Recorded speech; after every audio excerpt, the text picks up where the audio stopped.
Hello, everyone. Welcome back to Just Another Esports podcast. Once again, enjoyed by me, your host, Nicholas Shady Bacon, and my co host, Mr. Kevin Hubris. This past weekend, we wrapped up the Stage 5 major. It was the craziest major we have seen so far. We finally got fans back into that venue for the Saturday and Sunday matches, and that was the conclusion of the regular season for the 2021 Call of Duty League. Now, we still do have champs that's coming up on August 19th through, I believe, the 21st or 22nd, something along those lines. And so we'll be releasing a podcast the Wednesday before that occurs. So I believe the 18th is when that podcast will be coming out.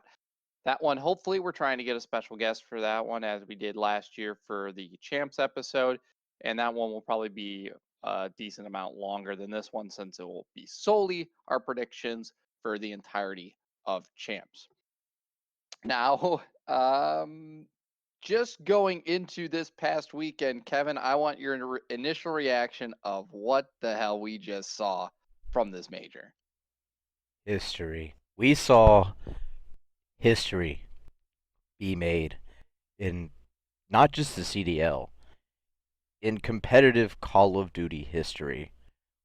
This, if you didn't go back and watch this major, um, and you just saw what was on the Call of Duty schedule, I think the Call of Duty Leagues slash schedule or whatever, um, you wouldn't believe your eyes, truly. To see the kind of teams that came out of this on top was nothing short of an absolute surprise and a treat. And I think that everybody was pretty satisfied with the storylines that they got. Um, Now, recency bias is going to play a factor, right? Only because this was on LAN, and the next one is not that far away. The rosters are locked. It's champs time. So just here, what, 2 weeks? Yep, just about 2 weeks, maybe a little closer to three, but yeah, very soon. Okay, so by the time that we release this, it'll be about 2 weeks.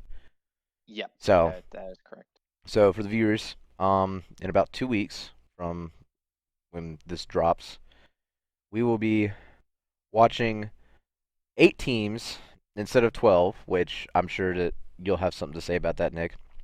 We'll watch 8 teams go at it, and in my eyes, after this major five, there are now 6 teams that can compete for it. Honestly, like there are 6 teams out there that, I mean, this is what's going to make champs really interesting. I think that a lot of these people, or a lot of these teams, a lot of these players hit their prime at the exact same time. And we watched some incredible Call of Duty.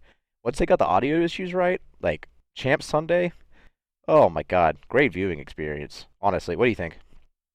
Yeah, no, it was really cool to hear the crowd noises again. That's always something that was missing from the online experience. Was, oh, when player gets that clutch three piece, or they do something crazy in an S&D or control, you don't get that crowd hype in. So that was really nice to have that experience back, even just viewing from home, mixed in with the broadcast. And we did see a lot of crazy stuff happening, and we'll be discussing that. And so I think we should just dive right into the first matchups that we saw on Thursday, which kind of kicked off the craziness. Um, was the FaZe versus Minnesota match. Two matches happened before that. It was Surge versus Paris. Surge dispatched Paris 3-1 fashion. Both you and we predicted that correctly. And then New York was able to topple the LA Gorillas in 3-2 fashion. Both you and I think, also predicted that as well. Now, where things started to get crazy was this Minnesota Atlanta matchup. I mean, I, I think you were a little higher on Minnesota, but I've been pigeonholing them in kind of this middle of the pack team. That's where they're going to stay for the entire season. I I've put them in kind of that box where they'll be good at the start, and then teams will figure them out. and they don't really make any improvements from there on. That Yeah, was not the case. They came out and they beat FaZe 3-1, which is the first time FaZe has lost not in a game 5 this entire since like last year or something. So, was there yeah. anything that stood out to you in that series specifically? Because I mean, Minnesota, they spoiler, they go on to make a pretty big run I mean, at this so major. this is the start of when things just don't feel right. You're like, hold on 1 second. Atlanta FaZe just got bodied by the RØKKR? You're talking what? That would be their third loss at that time. I think they have 4 losses this season, and spoiler alert, 2 of them happen in this. Stay tuned. Um, They had 4 prior to this loss to Minnesota. They so had 1 to LAG, 1 to Toronto, New York, and then Chicago. we saw the strategy similar to um, what I believe is what's going on with FaZe and Crowder. Um, I guess in order to um, you know, probably keep the pressure off the boys. Told them, hey, we could probably just ease up a little bit. This doesn't mean anything. You know, take a Yeah, quick. they've already guaranteed first seed going into champs. So Literally nothing could possibly matter. I could definitely say that like there's a pretty strong theory, especially knowing FaZe's shady business dealings in the past, that they decided to gamble big on FaZe losing and then they just threw. Um, I, yeah, maybe the higher ups. I would not say I for mean, these the guys used team. like a charity foundation Yeah, for. but I don't see Simp, Cell, Abizi, Arcides, or Crowder going along with something like that. That just sounds No, no, no, ridiculous. no, no, It no. was, I no. I think that what happened was Crowder was like, let's just ease up on him. Let's relax. Let's watch the rest of the league get to work. Let's treat this as VOD time. Like they were on camera watching VOD. Like they're just relaxing right now, right? They're yeah, preparing. They're getting ready for the kill. I still am a very firm believer that Atlanta FaZe will come out of this as the champion. Um, they this performance this weekend was a disappointment, but hear me out. It might honestly be a planned disappointment. So I wouldn't even blame them.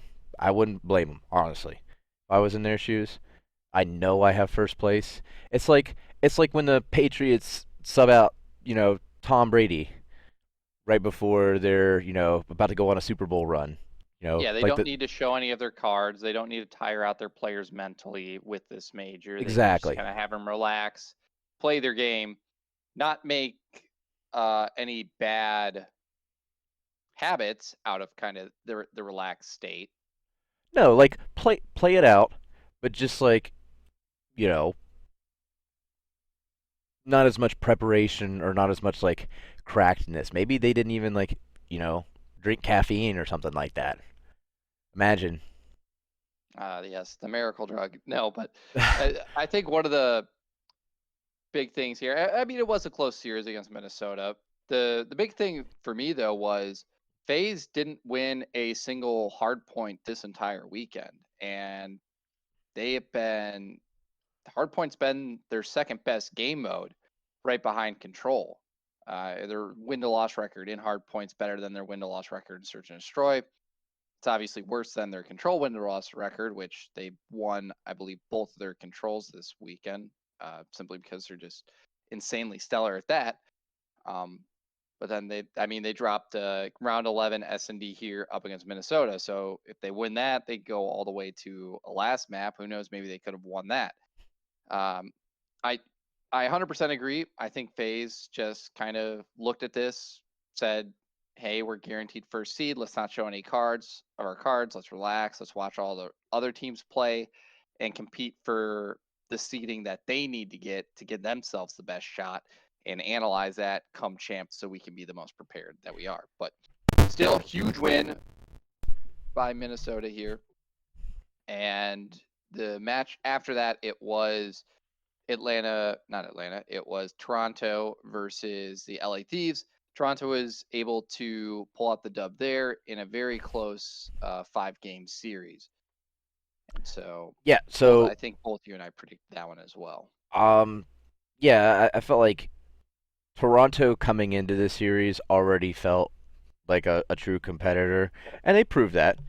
You know, like despite what happens, I think that Toronto Ultra came out of this weekend feeling much improved, and because of that, um, I think that they just play a tighter game than everybody else. They are a team. They operate as a unit, and that makes them very hard to kill. Um, it's the Thieves. Too many people are trying to, play the hero. Um, it's maybe a little bit too much, ego. Let's go for the sick play. Um, I mean, it's hard to beat a team like Ultra who will punish you time and time again. Um, and honestly, like the Thieves didn't play that bad. It wasn't a blowout at any point. Um, and they proved their mettle a little bit here in the series. But here's the wild thing with the Thieves. I think they did the same thing um, as Atlanta. What do they got to prove? They'll bow out. They'll relax for a little bit. They'll chill. You know, they'll hang out in their Gucci. So I think they'll be cool. So like, I think that um, even though the Thieves, who look like they're in their prime, just during their stage 5 performance, I think that they might have just let up on the gas. So, um, who knows? Yeah, I But think this matchup here up against Toronto was definitely a big one. And maybe afterwards, they were kind of like, okay, well, we can't catch up to Minnesota now after they lost and Minnesota won. Like that, the run they would have needed to go on would have just been a bit too difficult. So then maybe they let off a little. One thing I am noticing though, with kind of the top teams, I mean, you saw it with Atlanta and you saw it here with Toronto, is they did not have a very good stage 5 major in terms of hard point. It seemed like that was a game mode that they were losing quite frequently, and the way they were getting their wins was in kind of the control, which is obviously a staple of Atlanta and Toronto, and then in the S&Ds as well. I mean, you see here Toronto stomped LA Thieves 6-0 and then 6-3 in the S&Ds, and then they swept them 3-0 in control, but they dropped the hard points pretty by a decent margin, I would say. So maybe that's something else to look at with them kind of letting up on the gas, not going.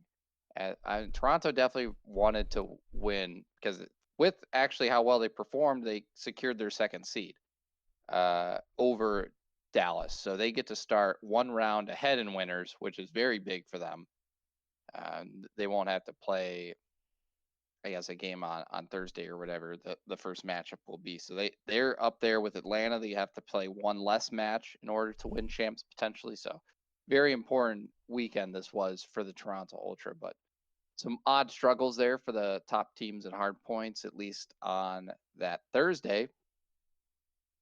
But moving into Friday, the upsets, they keep a coming. I mean, this wasn't an upset, but Seattle, they dispatched London very convincingly, 3-0 fashion there. Then you had New York. They beat Florida out once again with a substitution. Clayster was out, Diamond Khan was in, and they were able to pull out the 3-2 victory over the Florida Mutineers. And that's just kind of the dagger for me in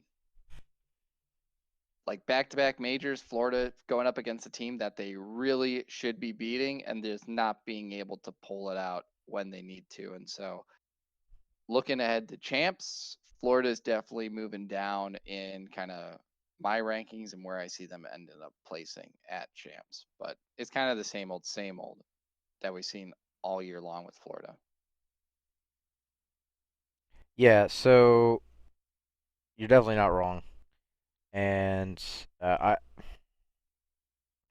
wasn't really too surprised, but I don't know. Like, what do you do now in Florida shoes? If I'm in Florida shoes, I mean, it was going to be difficult for them to get out of their 7 to 8 spot.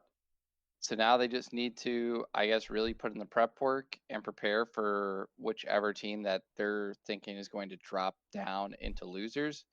So that's going to be Dallas, Minnesota, Chicago, or New York. And they haven't really beaten any of those teams recently. So it's going to be very difficult for them to kind of make a run at champs. And I mean, here they got reverse swept by the New York Subliners. And it's just these small mistakes that they keep on making. And I think we kind of noticed a potential issue back when we were first looking at some of the victories that this Munir squad was getting in some of the respawn modes, was that they were slaying out by insane margins, but they weren't winning by insane margins. And so to me, that always indicates that there's poor fundamentals and they're relying on some very heroic plays from their players. And I think early on in the season, the heroic plays were coming out of Awakening. And then later on, near the halfway point, it was kind of Skies and Awakening. And then finally, I think it was probably around like stage 3 or during stage 4 group play, it was Neptune was making the insane plays. He was really stepping up his games. And so it seems like they've always relied on the back of one player making some insane crucial plays in the series to really pull off the win, but it's never been kind of a combined group effort getting them wins. And so I think they really need to work on becoming more cohesive as a unit and relying less on those kind of X factor plays to get them wins, but still have that in their back pocket in case that is something they need to dig into to pull out the dub in a series. Yeah, it honestly at this point, it's these early bracket games. They were just I don't know. It wasn't really any surprises until some of the next brackets. With we've talked about have we talked about Atlanta FaZe in Seattle yet? No, but also on Friday we had Toronto. They beat Chicago. That one was obviously really close. That went to Yeah, a game 5. that was tough. That one could have gone either way. That one was more of a coin flip match. The other matchup, though, it was Minnesota versus Dallas, and Minnesota beat Dallas 3-1 fashion, and so that was a big Oh, upset. yeah, that was whenever things started to be like, oh shit, this Minnesota team might have just hit final form at the right time. Like Major Maniac might have just like saved Minnesota and given them a sliver of hope. Um, Yeah. Honestly, I'm loving the RØKKR fans. I think that they've heavily adopted Call of Duty, and I think that they're progressive, and I love it. I'm here for it. They tweet came out, and there was a bar in Minnesota that's like an arcade bar, which are becoming more popular, and they were playing the Minnesota game. Just whenever things were starting to get serious, they played it during the grand finals. Um, but like watching this journey, like this wasn't just like Minnesota like snuck into the playoffs or like snuck into like the champs discussion.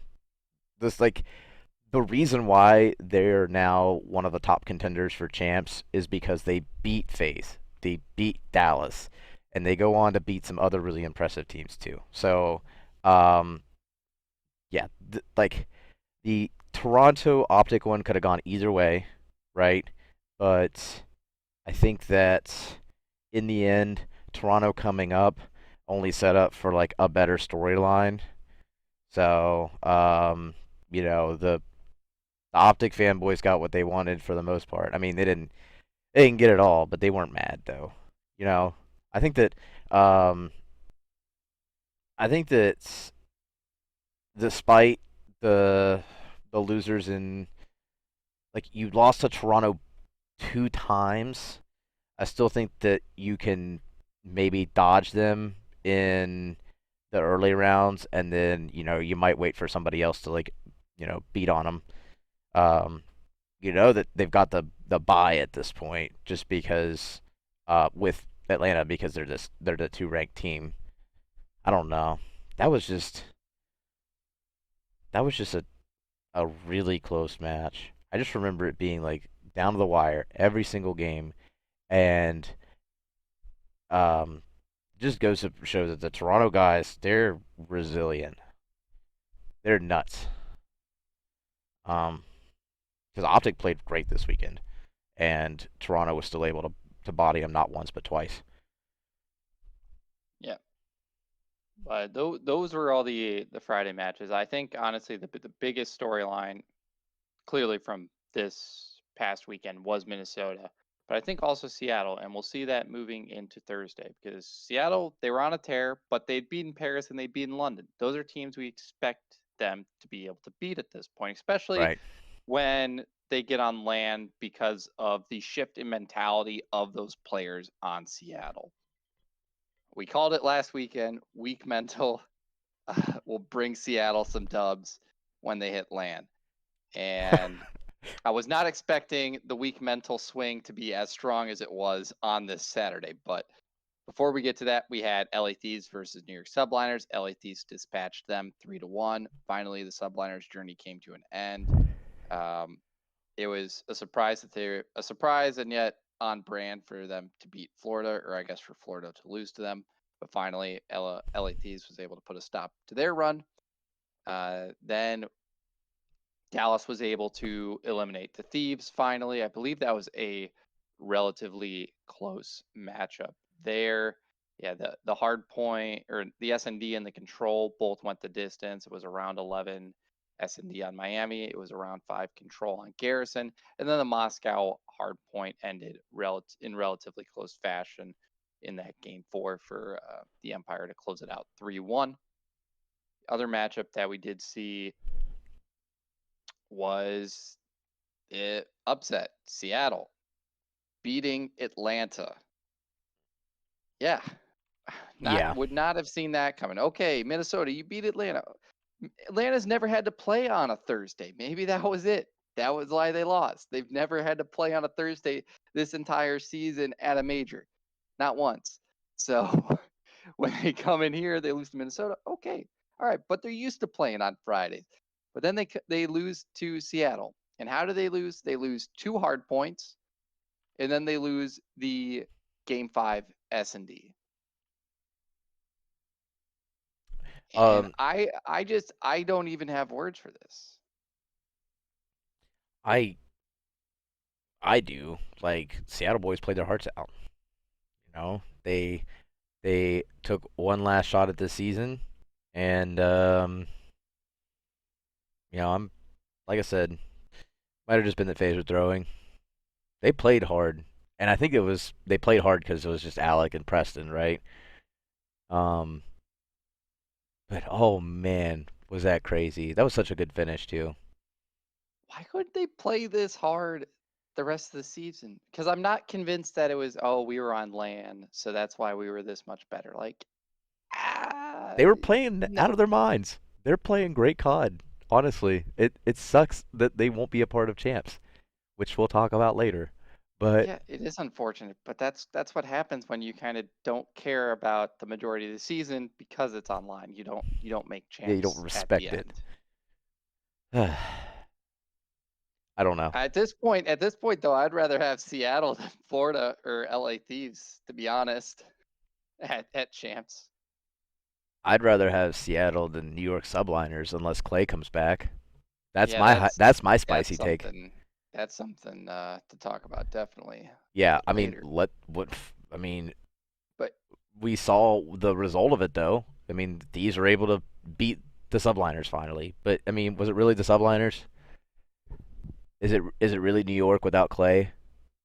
So No. I just So like hopefully he comes back for champs, but like no yeah, pressure on him if he doesn't. Really, maybe seriously. Clay, he was just downloading all the info so that when he comes back, he's just ready to destroy all the teams. Maybe He was just watching all the he's VODs. just watching a shit ton of VOD, studying He's got players. 6 monitors going, watching all the gameplay he can, just downloading all the information. Uh, but finally, though, after Seattle beat Atlanta, Chicago was able to put an end to their run, as they kind of did in the Stage 4 major, beating them out in a game 5, 6-2. Seattle, though, they almost beat Chicago this time around, I dare say, since they did lose a very close round 11 search and destroy in game 2.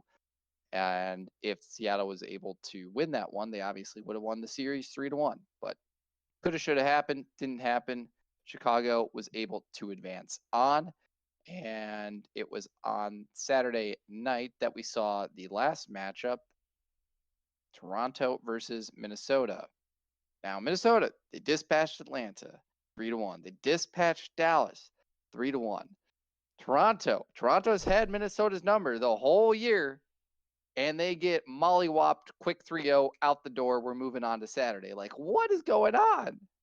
Yeah, that was a little sus, right? I don't This is some insane stuff.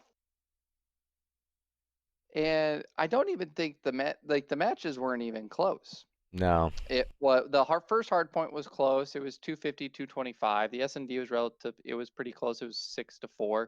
But then the Garrison control, that was a 3-1, and that is one of Toronto's stronger control maps. I mean, they're obviously renowned for their raid control, so that was more than likely banned. But Garrison definitely isn't one of their weak control maps. But that was kind of Minnesota's go-to this weekend, it seemed like, and they were looking very solid on that outside of their match against FaZe. But we'll give them benefit of the doubt there. FaZe is just disgusting at control, by above and beyond the best control team in the league. But Yeah. Minnesota dispatched Toronto 3-0. They move on to the winners or the grand finals through the winners bracket. I would love to see some people. Why Minnesota? They got a pretty deep fan base, so maybe some of their fans predicted that, but still some crazy upsets there along the way. And we move into Sunday, kick it off.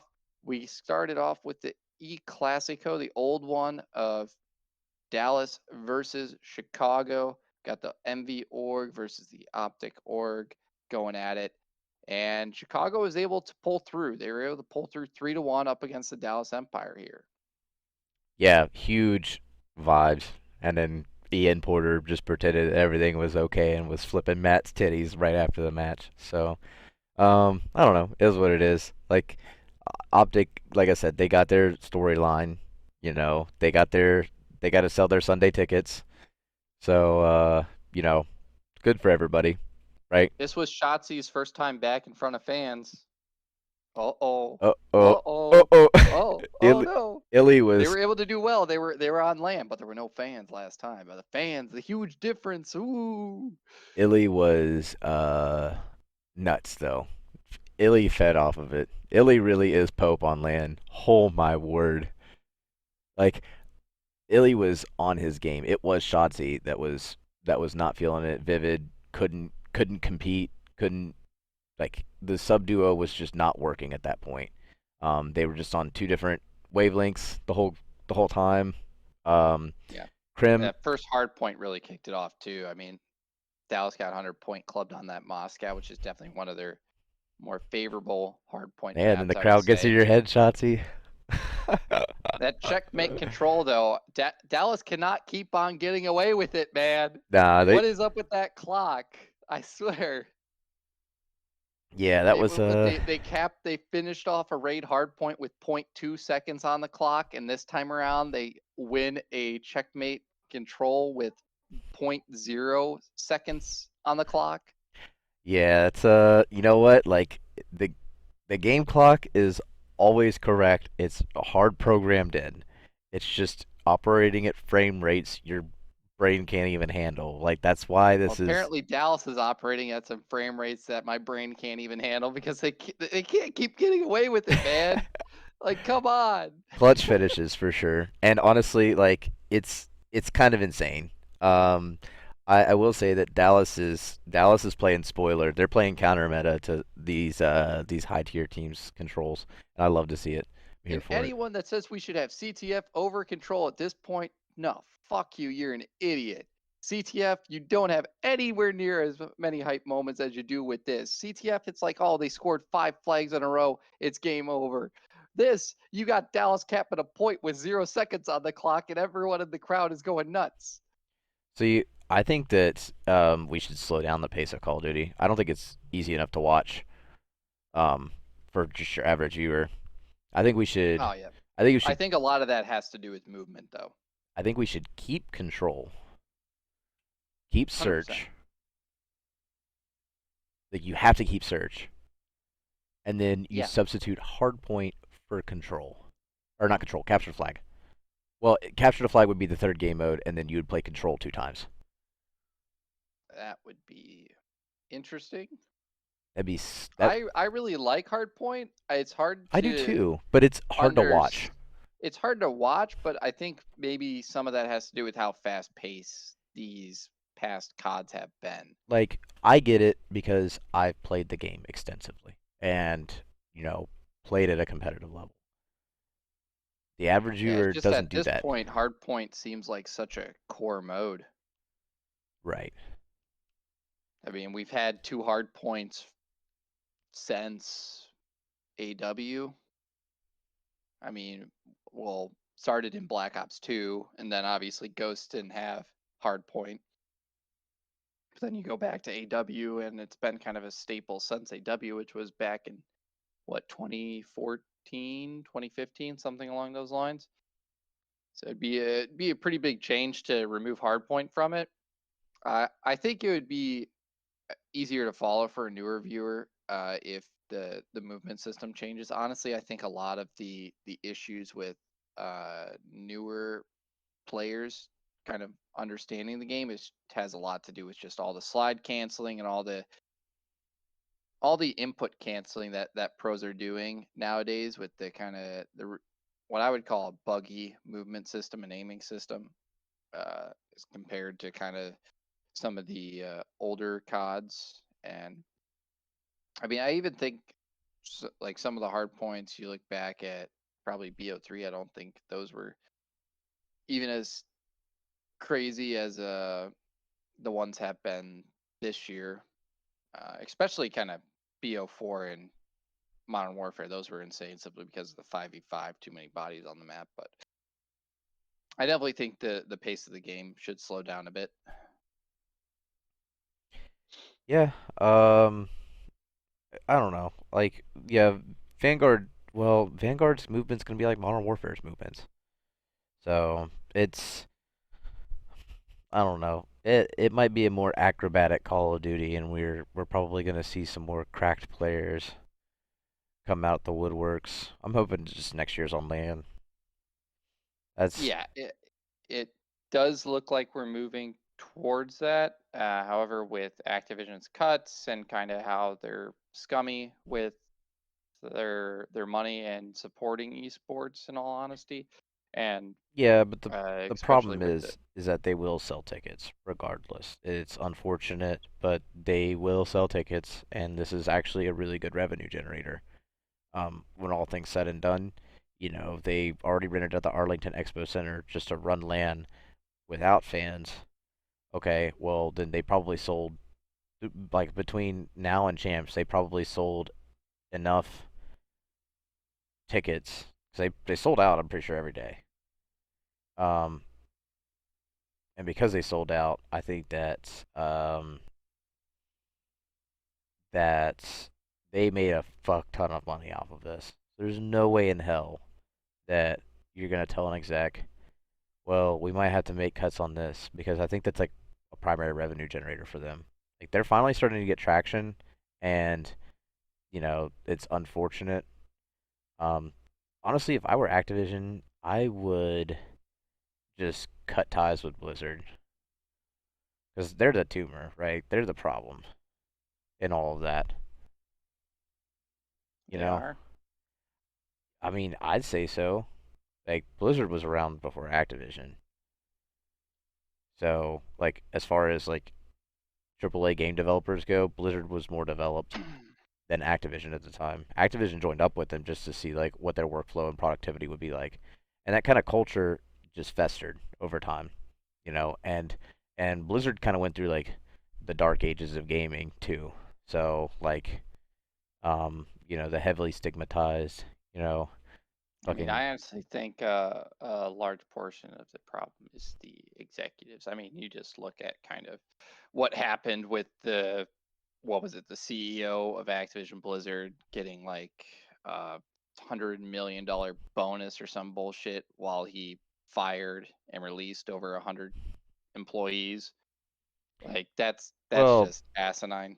yeah, So I think the issue is a lot more deep rooted. I feel like we're going on a odd tangent here. it's true. We are. We'll bring it back to we'll bring it back to Call of Duty because it is an interesting conversation, but I mean, we don't even know all the details yet. I mean, Yeah, what's come out has been utterly I disturbing. I don't condone do. it, but Yeah, I do think I remember at one point Adams. It was either Adam or it was someone else during my time at MLG was, yeah, we don't make a lot of money from these events, I think was what they said.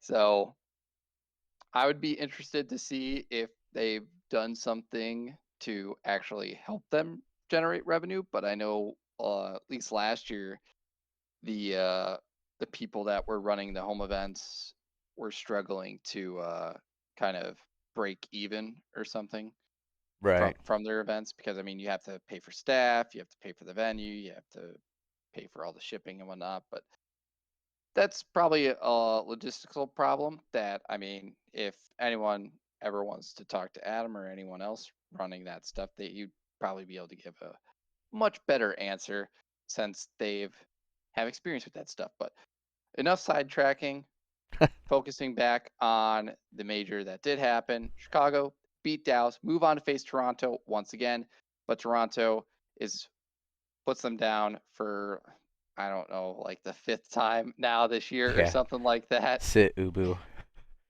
So they beat them 3-1, and Toronto moves on to the grand finals where history is made. So I'll hand it off to you if you want to explain what what the hell happened in this grand All right, finals. map one. Toronto takes it 250 to 34. Map two. Toronto takes it 6-1. Map three. And you gotta feel like if you're Rocker after this one, you're so down horrendous. 3-1 Toronto Ultra. And there starts to be a breath of life in the raid hardpoint. 250 to 194. Still looks like Toronto is just gonna just send Minnesota to the Shadow Realm in a hot 5-0. And I'm sure that many viewers tuned out because it was just, you know what, Toronto's got this, right? Yeah, I mean, I'm pretty sure people started leaving the venue and the stream, it was only at, I think this was around when I tuned in, it was only at like 40,000, 50,000 viewers. Yeah, they wanted to beat the traffic, right? Uh, well, there were some of us stayed through, stuck with it, as Minnesota almost miraculously wakes up and starts delivering the beatings as we see a 6-3 in a Miami search, which was some pretty fantastic Call of Duty from both teams at this point, right? Um, arguably one of the most like it was only a 6-3, right? It was still one of the most competitive searches I've seen in quite some time. You know, both these teams are very cerebral when it comes to search, but We move on to next map. It's 4-1 still, Toronto. People are like, all right, cool. Well, maybe Miami just wasn't their jam, right? Um, we're like, all right, they're moving on to Garrison Control. Toronto's pretty damn good at Garrison Control. They're pretty good at control in general, right? You think, okay, they have this, right? 3-1 RØKKR. And then I think that's where the breakdown happened. I think in that moment, on arguably one of your best maps, you get bodied by Minnesota. Yeah, I mean, they had lost to Minnesota just the day prior, 3-1 on that same map, Garrison. And it just seemed like the map pools, the way they planned it out, Minnesota just kept it going. The standoff, Toronto was playing scared. Honestly, they were playing scared out of their fucking minds. It was like a bad Adderall trip. That's probably what it was. Um, Toronto choked the search, standoff search, 6-2, and I'm I'm just floored at this point, right? Like I'm like, well, hold on one second, what is happening? That was like the moment where everybody started to be really hopeful. So when viewership started to come back, you see this apocalypse hard point, 250 to 165, and it started off strong for Toronto. I mean, I think they were up by like 60, um, off the first two hills, and people were just like, oh, fuck, like you know, like 98 to 37. Well, maybe this is it, right? Maybe Toronto gets back to a respawn and get the work in. Nope. We go to map 9, the raid search, the holy grail of this map, the map that saved competitive Call of Duty for Cold War. Truly, raid. We have nothing but praises. You might be a complete exact map replica of BO2's raid, but I don't care. It was a perfect map, and I can't think of a more perfect map to play map 9 of the craziest reverse sweep of all time as RØKKR take it home 6-3 against the Ultra. Honestly, I couldn't even believe what I was seeing. Um, Standy and Insight both realized what this meant for them. This was the Rookie of the Year matchup. This is, in my eyes, whoever wins this is Rookie of the Year. And Standy delivered. I mean, And Insight had an insane series that's what I'm years ago. saying. They both like boxed at each other, and in the end, it came down to some slip ups. I remember um, it was early on. It was the Moscow Control. The only slip up that I saw out of them was Bance was Moscow Control. no Moscow Search, like way back when, like the second map. Um, like the only slip up out of them at that time was just like Bance, and then Bance started slipping up more and more and more. Kleenex was pulling out some crazy plays, comboing with Insight well, and then Cammy just started, I don't even know. Cammy was just like too late to every play. You know, he ran around the corner and all of his buddies were dead. And what were they gonna do with him? You know, 3-on-1. Um, Standy played out of his mind. Insight played out of his mind. This was truly a crazy series to witness. If you guys haven't watched this, like please go back. I can't recommend this game enough. This this is by far this is what made best of 9 the best format in my eyes. This match right here, because this was honestly a great storyline, and I will remember this for arguably I might remember, like depending on how long Call of Duty League goes on, I'll probably remember it for all of Call of Duty League and then Yeah, some. because I think that's this shows one of the reasons why Best of 9 is a really nice format instead of doing the bracket reset is because you get to see every map realistically, True. instead of the same series played back twice. Because it's very, very, I mean, very rare that when a bracket gets reset, the teams play different maps. If I was to put a percentage on it, I would say 95% of the time they play the exact same maps back. And so with the format of it, the grand finals being a best of 9, you get to see every single map. And the veto advantage, I mean, Minnesota, because they started there in the grand finals, they got to pick 3 maps they didn't want to play. Toronto only got to pick 1 that they didn't want to play. And that one ban that they got was in Hardpoint. They won all of their hard points. They won Checkmate and Raid. The one that they lost was that Apocalypse. I don't know which hardpoint map. There was probably a tweet about it, which one Minnesota banned. But if I'm Toronto, I think realistically they would have wanted to play Moscow, even though they're like 2 and 4 on that map, simply because all I can remember of Minnesota on Moscow is them getting bodied over and over again by LA Thieves. So unless Minnesota banned Moscow, I think Toronto probably should have banned the Apocalypse instead of whatever they did ban. But yeah, this was just an insane series. I mean, Toronto, they went up 4-0. They were looking comfortable. They started to lose a couple maps, and then the wheels just came off the Toronto bus, and Minnesota, they kept on going and plowed them off the road. Like, I think Minnesota kind of started to play it perfectly towards the end. Toronto, they just weren't able to get in the groove. They weren't able to relax and play their game. And when they're not able to play their game, this is what ends up happening. They just aren't able to. They aren't able to put in the performance that we're used to out of them.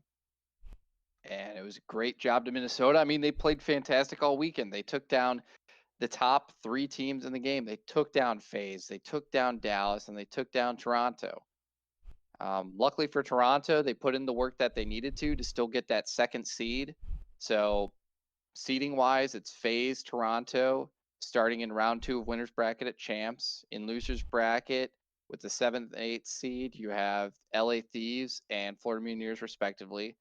And then in the first round of the winners bracket, you're going to have Dallas versus Minnesota in the first round, which that's kind of been a back and forth match all season. I mean, at the beginning of the season, Minnesota was able to keep on toppling Dallas. Then Dallas owned the middle of the season. They were able to destroy Minnesota and come out on top. Now here, Minnesota once again was able to bring down Dallas. And then the other last 2 teams starting in that round 1 winners bracket is Chicago and New York. Chicago, they were able to pass up New York in the points at this last major, so they're going to have the veto advantage come champs up against the New York Subliners, which I think is in a best of 5 series. That goes a long way, especially when Chicago still has some maps that they do not look stellar at, Miami being one of them. Obviously, they aren't afraid to kind of play that now, and it seems as though they've been working and putting a lot of work into the maps they are weak at. But having an advantage for those vetoes can definitely help a team out if they have some glaring weaknesses. So subliners would go down and face either the Thieves or the Mutineers. And, well, okay. This is assuming that they don't have Clay. Yeah, so let's talk about that. Do we have any news on if New York is going to have Clay at champs or not? I mean, Asim's pissed. He's like furious. Like he's already been caught like in 4K, being pissed off that Clay quit. So, writing's kind of on the wall. They definitely didn't perform like they're gonna win champs in this last major. Yeah, and I think unless Clay comes back, they get bodied by Optic. If Clay comes back, it would if Clay comes back, I could actually see the subliners beating Optic. I think you're right. Clay's got to be like relaxed, refreshed. Like he's got to he's got to be studying this whole time, analyzing, doing his thing, like learning the game, and then you know come in, do the regular thing he does against Optic, which is just beat them in champs. Like what's Optic to Clayster? So Wall to be wall to be wrecking balled through. exactly, he always brings the thunder when it comes against Optic.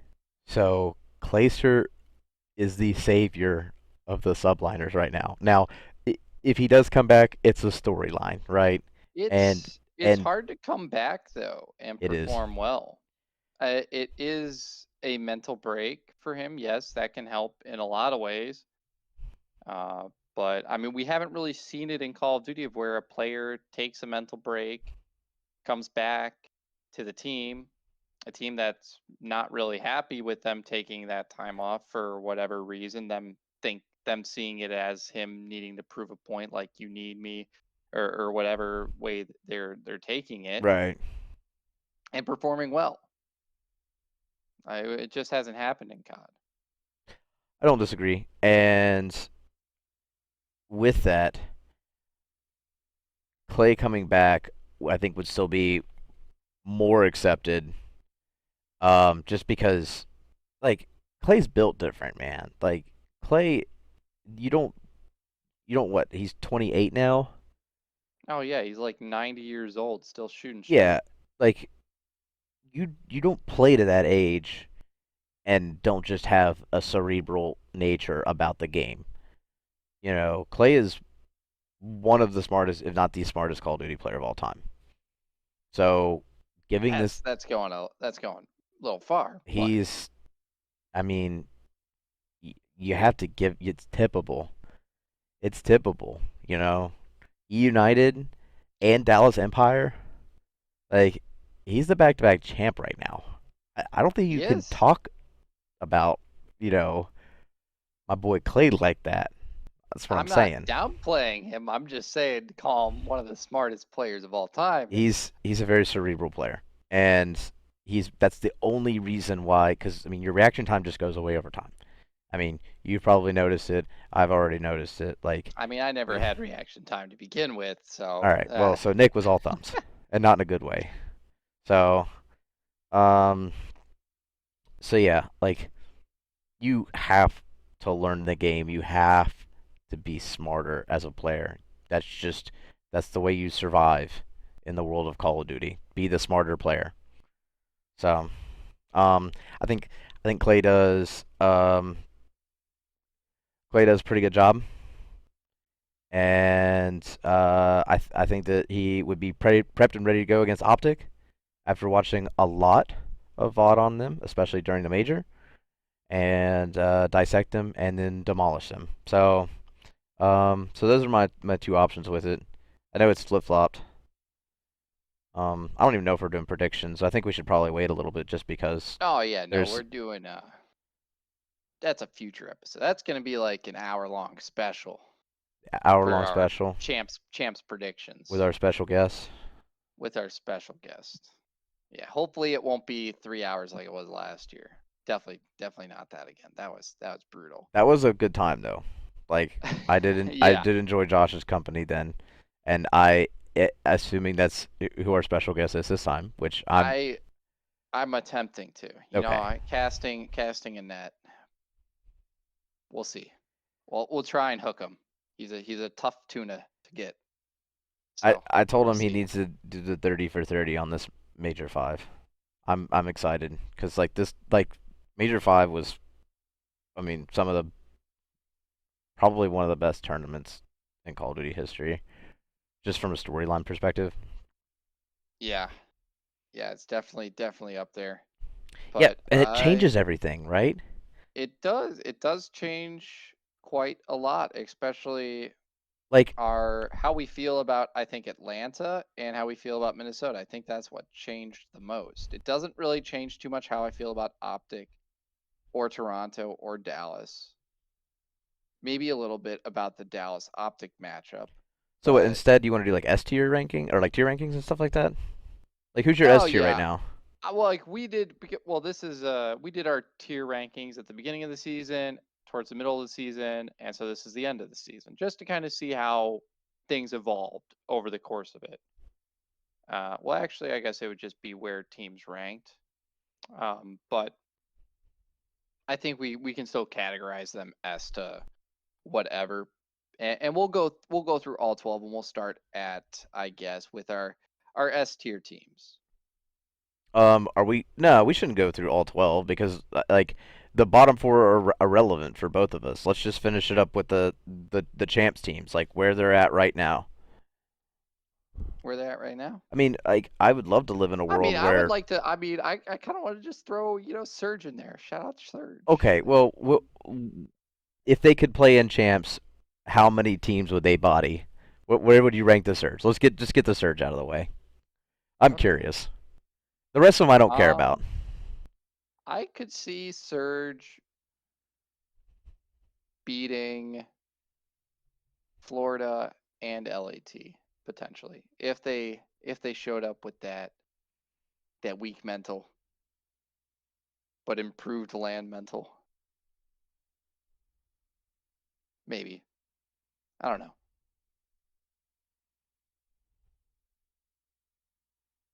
Okay. We'll start. S tier for, I guess, the come for end of season. Who are your S tier teams? Uh, let's see. S tier right now in champs, Atlanta FaZe, and yeah, I'm gonna say Toronto. No, you know what? I'm gonna put Toronto with them. Atlanta FaZe, Toronto Ultra. Those are my S tier teams. Okay. So for me, I am going to have no S tier teams. I don't think any team's S tier anymore. What? I mean, I'm ready for the soup, the Nick special soup, Oh, it's a big old pot of soup. alphabet soup. Lots of A's in the soup though. We got A for Atlanta. We got A for Toronto. There's no A in Toronto, but we're putting one in there. Toronto now. Ultra, bruh. Ultra, yeah, Ultra. There we go. A for Chicago. Dallas has two A's, so we got some A's for Dallas, and that's gonna round out my A tier. I mean, my A tier would be Chicago, Dallas, and Minnesota. Those would be my A tier teams. Okay. Um, subliners if Clay comes back. No, not an A tier team. Even in the Yeah. hypothetical. Yeah. Yeah. For me, right below my A tier is gonna be my sole B tier team. It's gonna be Minnesota. I got Minnesota and B. They just did win this major, yes. Are they going to be able to repeat that performance? Is, I think, the biggest question in my mind, because we've seen it before where a team comes out of nowhere, does really well at one major, and then they just don't do anything kind of the rest of the year. It is the perfect time for Minnesota to peak, and if that major was them peaking and they can maintain that throughout champs, yeah, I would put them in an A tier 100%. However, now that they've done and gone, done and won this past major, beating the top three teams in the game in Atlanta, Toronto, and Dallas, there's going to be a lot more eyes on this team that prior to this major was not on anyone's radar that was in that top four. Like I can pretty much guarantee that Atlanta, Toronto, Dallas, and Optic, we're not looking at Minnesota as a threat in any way, shape, or form. Now, though, definitely on their radar. And so now that they are aware of Minnesota's presence, I think it will be a lot more difficult for them to topple these teams that have been at the top of the Call of Duty League since this season started. Yeah. Um, I definitely don't see Mutineers making a run. I don't see the Thieves making a run. I think I see Thieves making a run for the bank, but not in this tournament. So, Yeah, so you you know, got Thieves and Mutineers are Florida. like, yeah, they're probably like C tier, and then I guess I would put Subliners B tier, regardless if Clay was there or not. Like I mean, just because they start Yeah, in winners means that they do get a little bit of an advantage. So, I would put them in B tier if Clay's there, C tier if he's not. Like there's no way that this current lineup of New York, even with more practice time, is going to beat a FaZe, a Chicago, a Dallas, a Minnesota, or a Toronto. well, ain't nobody beating FaZe. That's what I'm saying. Maybe Toronto, like they get their number pretty often, but nobody else is beating FaZe. Yeah. So, I mean, if I had to call it right now, FaZe is Out winning of the whole the thing. teams, that I guess, well, the only teams that aren't really in the soup is Florida and LA Thieves. Out of those two teams, which one do you think has more upset potential currently? Because even though Florida for the entirety of the season has kind of been that dark horse team, I'm honestly putting my money on LA Thieves to be the one to pull out a win where they shouldn't at champs. Um, how crazy of a storyline would it be? Optic lose to the Subliners and then lose to the Thieves. Oh man, I'm pretty sure that would force Scump to retire. I think he would just absolutely lose his mind if that happened. that would be so tough. Um, Empire against Thieves, that would be something. Who would actually go down there, right? Does it matter, or does it get randomized, or is it based on seeding? I don't know. Like, um, who goes to which team? Is it there's a way to tell? I think we could do you could play the prediction bracket and semi fill it out and find out, I I think. don't think that it's available yet. It is. Oh wait, yeah, yeah, Yeah, yeah. so the loser of Chicago, New York faces the Mutineers. The loser of Dallas Empire, or the loser of, yeah, And, Dallas Empire versus and Minnesota Rocker. Rocker faces Thieves. Honestly, if the Rocker beat Empire here, which it's not a long shot anymore, but if they do beat them, the Thieves beat the Empire. I can't. Ooh, I don't see Thieves beating no, Empire.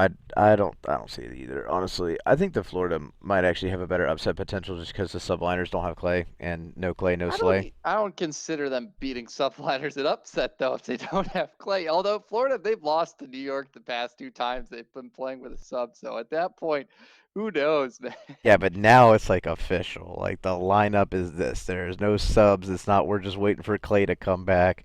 It's this is the roster that we're taking to champs. They have to make that decision. You know what is weird and kind of sad because this champs, like I agree that champs should only have 8 teams. I highly disagree with the 2 teams starting in losers and the two other teams starting in winners round 2. But as a result of that, this champs is going to be shorter than a major. There are less matches played at this at champs than at a major. And that to me just feels weird. Yeah. I think that I think that um yeah, I think that the Subliners was against Florida. That's probably more likely out of upsets. So Yeah. I think I would I advance mean, Optic. I said, I guess I phrased it, which team is going to win a match that they shouldn't win. And Oh, so that would be the Subliners beating the Mutineers? I don't know. I mean, I think Thieves, something, it would be more likely if Thieves were to face like Optic or New York, I think, for them to go on kind of a weird losers bracket run, since that seems to be Slasher's wheelhouse come champs. I mean, for the past couple of years, realistically. I mean, you look at Optic last year, and then you look at 100 Thieves back in Black Ops 4, where they went on an insane losers bracket run all the way from the first winners round, I think, all the way to the grand finals. So, we've seen some crazy things. We just saw a reverse sweep in a best of 9. So, at this point, who knows? Who knows? It's definitely not a coin flip league. It's definitely not a coin flip league. So sorry, JCap, but there's definitely been some crazy things that have happened that neither I nor a coin could predict. So Yeah, um gosh, I'm honestly super excited for the champs. And JCap is also on one 100% of the time. But guess what? He's rocking Gucci and I'm not, so I don't really know what to say. It's like Enable has to give away his Gucci bag, and if he he gave it doesn't, away I'm to gonna be, he gave it away to JCap. You didn't see that? oh, that's some bullshit. Hey, you know what? He farmed us for impressions. Just remember who Enable and JCap are Dude, whenever. if I was Nade Shot, I would force him to give that away to a fan. He's made that tweet. He has to do it. What the hell? That's Hey, some he high. did it at like 4-0, like Toronto Ultra. Like, I Yeah, mean, I he know put it on the exactly. line. Like, Nate Shot got a tattoo because Frosty got 100 retweets. Like, do it for the Yeah, he fans. should. Yeah, what Enable's supposed to be the social media guy, and he's not willing to put his stupid Gucci bag that doesn't even look good on the line for some impressions. Like that's unacceptable. I would fire him. He gave I it would away to fire him JCap, or force. Yep, who probably already has one. that's some BS. Who definitely already has Okay, one. well, outside of me calling for Enable's firing from 100 Thieves, who I don't think should have hired him in the first place, Damn. I think that's going to be it for this episode. Yeah. Unless you have any other remarks. Um. No, I think I'm good this time. Oh, I'm ready for the next podcast. So we'll see you all guys right. then. Well, yeah, that's going to be it from us for this episode. Hashtag fire enable in down below and on Twitter. Let's get that trending. That'll be the only time I probably ever say anything along those lines. But that's going to be it from us. Be sure to tune in 2 weeks for that special episode for champs. Hopefully, we'll have a special guest. You'll have to tune in to find out, or I guess just read the title. But that's going to be it from us. We will see you guys next time. Later.